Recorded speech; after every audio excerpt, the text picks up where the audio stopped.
आइए सुनते हैं मुंशी प्रेमचंद के सर्वश्रेष्ठ उपन्यास गोदान का नवा भाग। प्रातःकाल होरी के घर में एक पूरा हंगामा हो गया। होरी धनिया को मार रहा था, धनिया उसे गालियां दे रही थी। दोनों लड़कियां बाप के पाँव में लिपटी चिल्ला रही थीं और गोबर माँ को बचा रहा था। बार बार होरी का हाथ पकड़कर पीछे ढकेल देता, पर ज्यों ही धनिया के मुंह से कोई गाली निकल जाती, होरी अपने हाथ छुड़ाकर उसे दो चार घूंसे और लात जमा देता। उसका बूढ़ा क्रोध जैसे किसी गुप्त संचित शक्ति को निकाल लाया हो। सारे गांव में हलचल पड़ गई। लोग समझाने के बहाने तमाशा देखने आ पहुंचे। शोभा लाठी टेकता खड़ा हुआ। दादा दिन ने डांटा, यह क्या है होरी, तुम बावले हो गए हो क्या? कोई इस तरह घर की लक्ष्मी पर हाथ छोड़ता है? तुम्हें यह रोग न था क्या? हीरा की छूत तुम्हें भी लग गई? होरी ने पागलपन करके कहा, महाराज तुम इस वक्त न बोलो, मैं आज इसकी बांध छुड़ाकर तब दम लूंगा। मैं जितना ही तरह देता हूँ उतना ही यह सर चढ़ जाती है। धनिया सजल क्रोध में बोली, महाराज तुम गवाह रहना, मैं आज इसे और इसके हत्यारे भाई को जेल भिजवाकर तब पानी पीऊंगी। इसके भाई ने गाय को माहुर खिलाकर मार डाला। अब जो मैं थाने में रपट लिखाने जा रही हूँ तो यह हत्यारा मुझे मारता है। इसके पीछे अपनी जिंदगी चौपट कर दी, उसका यह इनाम दे रहा है। होरी ने दांत पीसकर और आंखें निकाल कर कहा, फिर वही बात मुंह से निकाली? तूने देखा था हीरा को माहुर खिलाते? तू कसम खा जा कि तूने हीरा को गाय की नांद के पास खड़े नहीं देखा। हाँ मैंने नहीं देखा, कसम खाता हूँ। बेटे के माथे पर हाथ रख के कसम खा। होरी ने गोबर के माथे पर कांपता हुआ हाथ रखकर कांपते हुए स्वर में कहा, मैं बेटे की कसम खाता हूँ कि मैंने हीरा को नांद के पास नहीं देखा। धनिया ने जमीन पर थूक कर कहा, थोड़ी है तेरी झुठाई पर। तूने खुद मुझसे कहा कि हीरा चोरों की तरह नांद के पास खड़ा था और अब भाई के पक्ष में झूठ बोलता है। थोड़ी है, अगर मेरे बेटे का बाल भी बांका हुआ तो घर में आग लगा दूंगी, सारी गृहस्थी में आग लगा दूंगी। भगवान आदमी मुंह से बात कहकर इतनी बेशर्मी से मुकर जाता है। होरी पांव पटक कर बोला, धनिया गुस्सा मत दिखा, नहीं बुरा होगा।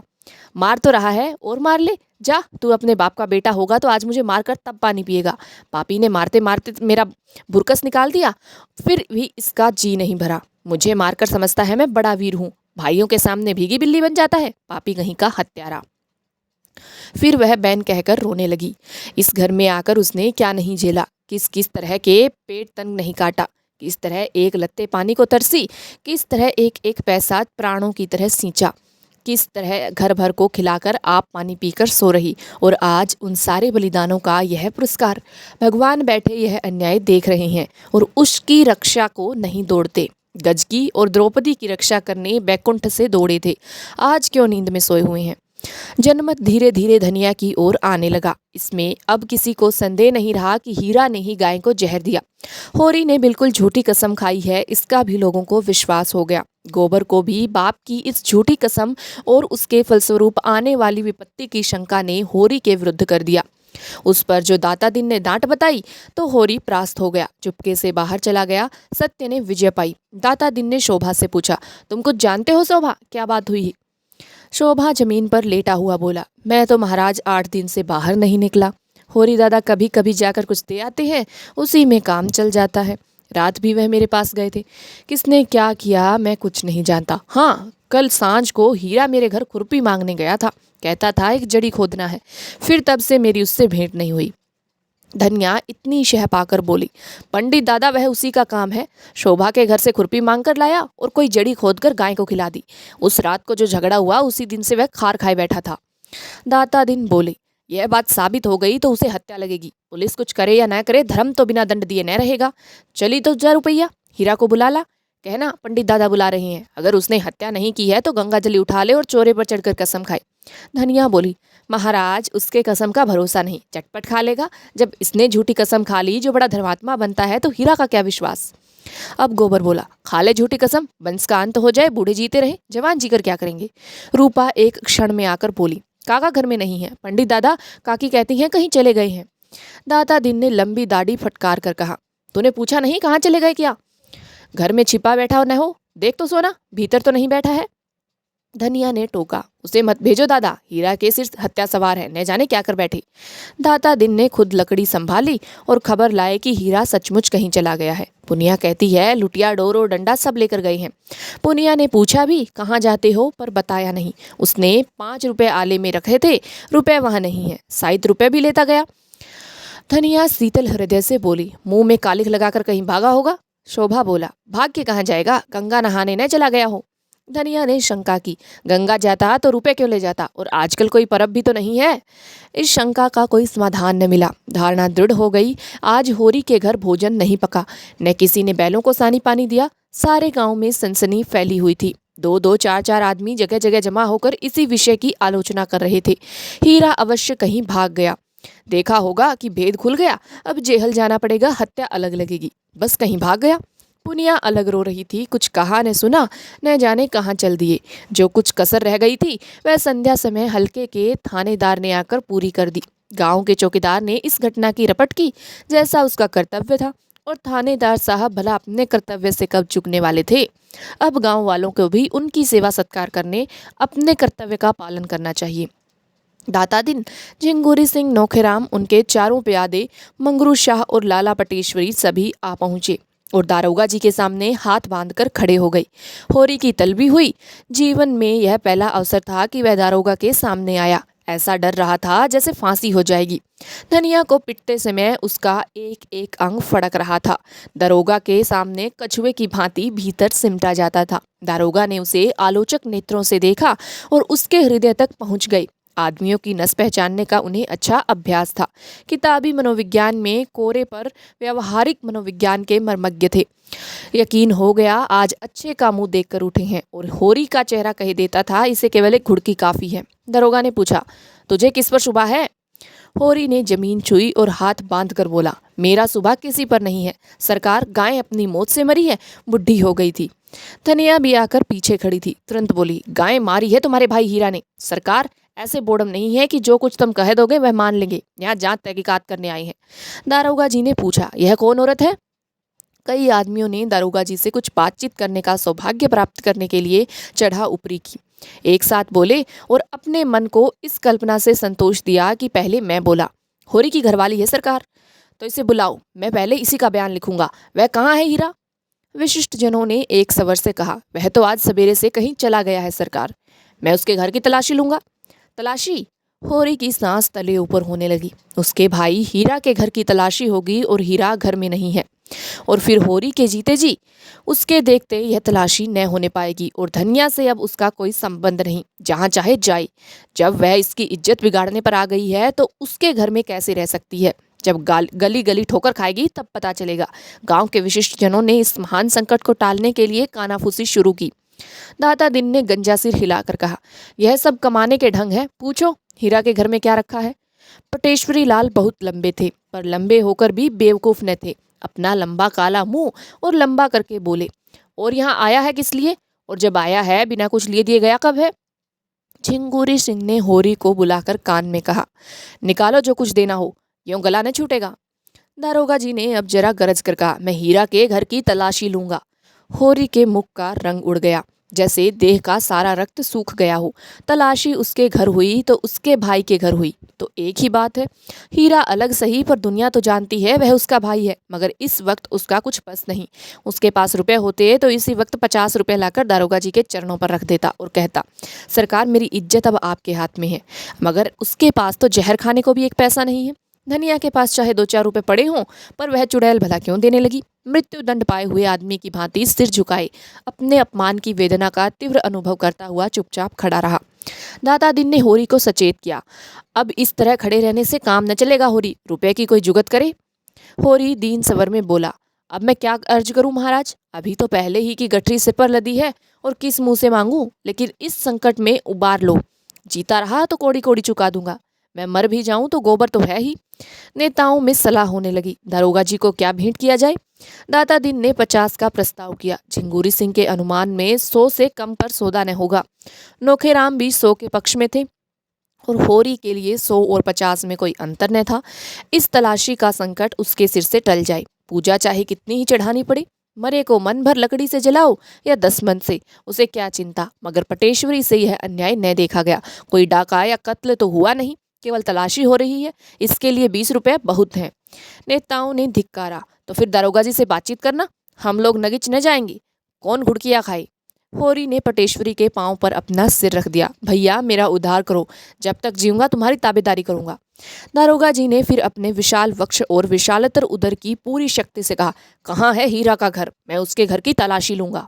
पटेश्वरी ने आगे बढ़कर दारोगा जी के कान में कहा, तलाशी लेकर क्या करोगे हुजूर? उसका भाई आपकी ताबेदारी के लिए हाजिर है।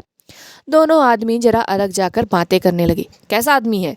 बहुत ही गरीब हुजूर, भोजन का ठिकाना भी नहीं। सच? हाँ हुजूर, ईमान से कहता हूँ। अरे तो क्या 1 50 का डोल भी नहीं है?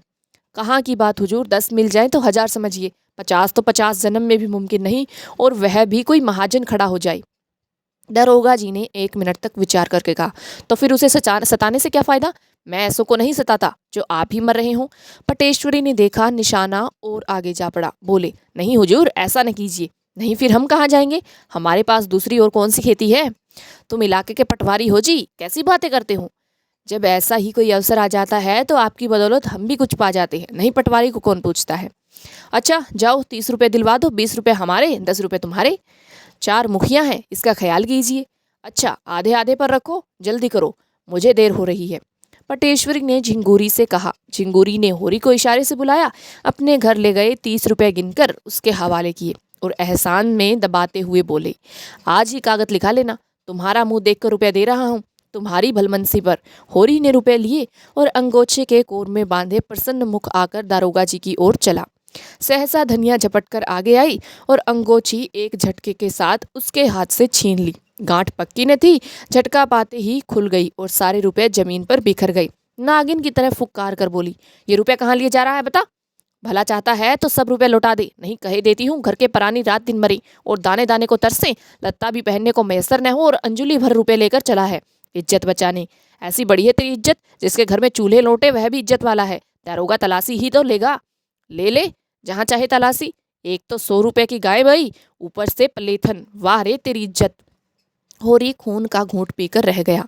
सारा समूह जैसे थर्रा उठा। नेताओं के सिर झुक गए। दारोगा का मुंह जरा सा निकल आया। अपने जीवन में उसे ऐसी लताड़ न मिली थी। होरी स्तंभित सा खड़ा रहा। जीवन में आज पहली बार धनिया ने उसे भरे अखाड़े में पटकनी दी, आकाश तका दिया।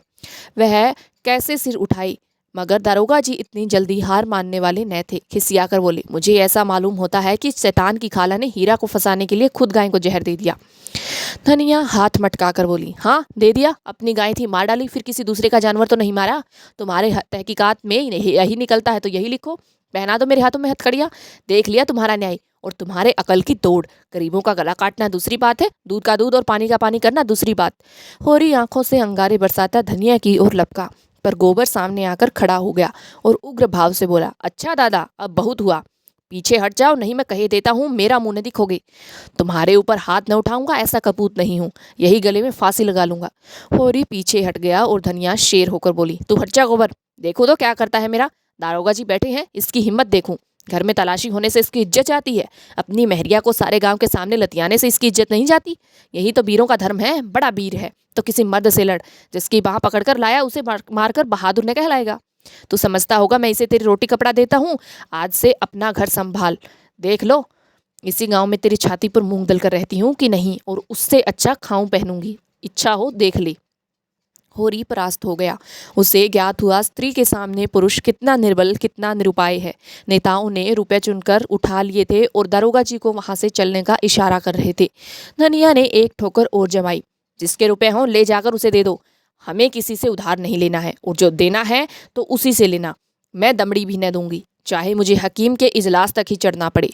हम बाकी चुकाने को 25 रुपये मांगते थे, किसी को न दिया। आज अंजलि भर रुपए ठनाठन निकल कर दिया है। मैं सब जानती हूँ, यहाँ तो बांट बखरा होने वाला था, सभी के मुंह मीठे होते। ये हत्यारे गांव के मुखिया हैं, गरीबों का खून चूसने वाले, सूद ब्याज डेढ़ी सवाई, नजर नजर आना, घूस घास जैसे भी हो, गरीबों को लूटो, उस पर सुराज चाहिए। जेल जाने से सुराज न मिलेगा, सुराज मिलेगा धर्म से, न्याय से। नेताओं के मुंह में कालिक सी लगी हुई थी, दारोगा जी के मुंह पर झाड़ सी फिरी हुई थी। इज्जत बचाने के लिए हीरा के घर की ओर चले। रास्ते में दारोगा ने स्वीकार किया, औरत है बड़ी दिलेर। पटेश्वरी बोले, दिलेर है हुजूर, कर्कशा है, ऐसी औरत को तो गोली मार दें। तुम लोगों का काफी आतंक कर दिया उसने, 4 तो मिलते ही। हुजूर के भी तो 15 रुपये गए, मेरे कहाँ जा सकते हैं, वह न देगा, गांव के मुखिया देंगे, और 15 रुपये की जगह पूरे 50 रुपये। आज लोग चटपट इंतजाम कीजिए। पटेश्वरी लाल ने हंसकर कहा, हुजूर बड़े दिल लगी बाज हैं। दाता दिन बोले, बड़े आदमियों के यही लक्षण है, ऐसे भाग्यवानों के दर्शन कहाँ होते हैं। दारोगा जी ने कठोर स्वर में कहा, यह खुशामद फिर कीजिएगा, इस वक्त तो मुझे 50 रुपये दिलवाइयो, नगद, और यह समझ लो कि आनाकानी की तो मैं तुम चारों के घर की तलाशी लूंगा। बहुत मुमकिन है कि तुमने हीरा और होरी को फंसाकर उनके 150 ऐंठने के लिए यह पाखंड रचा हो। नेतागण अभी तक यही समझ रहे थे दारोगा जी विनोद कर रहे हैं। चिंगूरी सिंह ने आंखें मार कर कहा, निकालो 50 रुपये पटवारी साहब। नोखेराम ने उनका समर्थन किया। पटवारी साहब का इलाका है, उन्हें जरूर आपकी खातिर करनी चाहिए। पंडित नोखेराम जी की चौपाल आ गई। दारोगा जी एक चारपाई पर बैठ गए और बोले, तुम लोगों ने क्या निश्चय किया? रुपये निकालते हो या तलाशी करवाते हो? दाता दीन ने आपत्ति की, मगर हुजूर, मैं अगर मगर कुछ नहीं सुनना चाहता। झिंगूरी सिंह ने साहस किया, सरकार यह तो सरासर, मैं 15 मिनट का समय देता हूँ। अगर इतनी देर में पूरे 50 रुपये ना आए तो तुम चारों के घर की तलाशी होगी। और गंडा सिंह को जानते हो, उसका हमारा पानी भी नहीं मांगता। पटेश्वरी लाल ने तेज स्वर से कहा, आपको अख्तियार है, तलाशी ले लें। यह अच्छी दिलगी है, काम कौन करे पकड़ा कौन जाए। मैंने 25 साल थानेदारी की है, जानते हो, लेकिन ऐसा अंधेर तो कभी नहीं हुआ। तुमने अभी अंधेर नहीं देखा, कहो वह भी दिखा दूं। एक एक को 5-5 साल के लिए भिजवा दूं। यह मेरे बाएं हाथ का खेल है। डाके में सारे गांव को काले पानी भिजवा सकता हूँ, इस धोखे में न रहना। चारों सज्जन चौपाल के अंदर जाकर विचार करने लगे। फिर क्या हुआ किसी को मालूम नहीं। हाँ, दारोगा जी प्रसन्न दिखाई दे रहे थे और चारों सज्जनों के मुंह पर फटकार बरस रही थी। दारोगा जी घोड़े पर सवार होकर चले तो चारों नेता दौड़ रहे थे। घोड़ा दूर निकल गया तो चारों सज्जन लौटे, इस तरह मानो किसी प्रियजन का संस्कार करके शमशान से लौट रहे हों। सहसा दाता दिन बोले, मेरा श्राप न पड़े तो मुंह न दिखाऊं। नोखेराम ने समर्थन किया, ऐसा धन कभी फलते नहीं देखा। पटेश्वरी ने भविष्यवाणी की, हराम की कमाई हराम में जाएगी। चिंगूरी सिंह को आज ईश्वर की न्यायपरता में संदेह हो गया था। भगवान न जाने कहाँ है कि यह अंधेर देखकर भी पापियों को दंड नहीं देते। इस वक्त इन सज्जनों की तस्वीर खींचने लायक थी।